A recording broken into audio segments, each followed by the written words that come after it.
ആശങ്കകൾക്കും സംശയങ്ങൾക്കും വിട Chennaiyin F C തൽക്കാലത്തേക്കെങ്കിലും Chennai വിട്ട് അല്ലെങ്കിൽ തമിഴ്നാട് വിട്ട് മറ്റൊരു സംസ്ഥാനത്തേക്ക് ചേക്കേറുന്നില്ല. ഒന്ന് രണ്ട് ദിവസമായിട്ട് സോഷ്യൽ മീഡിയയിൽ ഏറെ കത്തിക്കൊണ്ടിരിക്കുന്ന വാർത്തകളിൽ ഒന്നായിരുന്നു ചെന്നൈയിൻ എഫ് സി അവരുടെ ആസ്ഥാനം തമിഴ്നാട് വിട്ട് മറ്റേതെങ്കിലും സംസ്ഥാനത്തിലേക്ക് ചേക്കേറുമെന്ന്.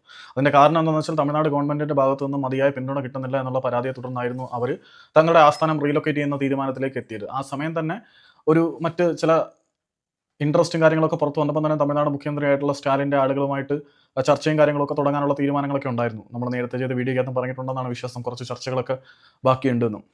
ആ ചർച്ചകൾക്കൊടുവിൽ തമിഴ്നാട് ഗവൺമെന്റിന്റെ ഭാഗത്തു നിന്നും വളരെ പൂർണ്ണമായിട്ടുള്ള പിന്തുണയാണ് കിട്ടിയത്. ഇനി സ്റ്റാലിൻ ഗവൺമെന്റ് അത്യാവശ്യം നല്ല സപ്പോർട്ട് ചെന്നൈയിൻ എഫ് സിക്ക് കൊടുക്കാമെന്ന് ഉറപ്പ് നൽകിയിട്ടുണ്ട് എന്നാണ് പുറത്തുനിന്ന് കിട്ടുന്ന റിപ്പോർട്ടുകളിൽ നിന്ന് മനസ്സിലാവുന്നത്. അതുകൊണ്ട് തന്നെ ചെന്നൈയിൻ എഫ് സി ഒരു സ്റ്റേറ്റ്മെന്റ് തന്നെ പുറത്തേക്ക് ഇറക്കിയിട്ടുണ്ട്. തൽക്കാലം തങ്ങൾക്ക് ചെന്നൈ വിട്ട് മറ്റൊരു സംസ്ഥാനത്തേക്ക് പോകേണ്ട ആവശ്യമില്ല.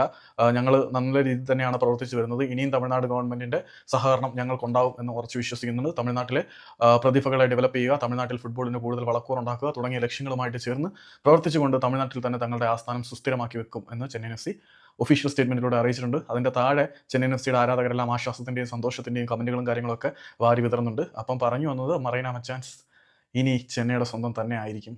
മറീന ബീച്ചിൽ ചെന്നൈയുടെ ആട്ടം കണ്ടുകൊണ്ടിരിക്കാം.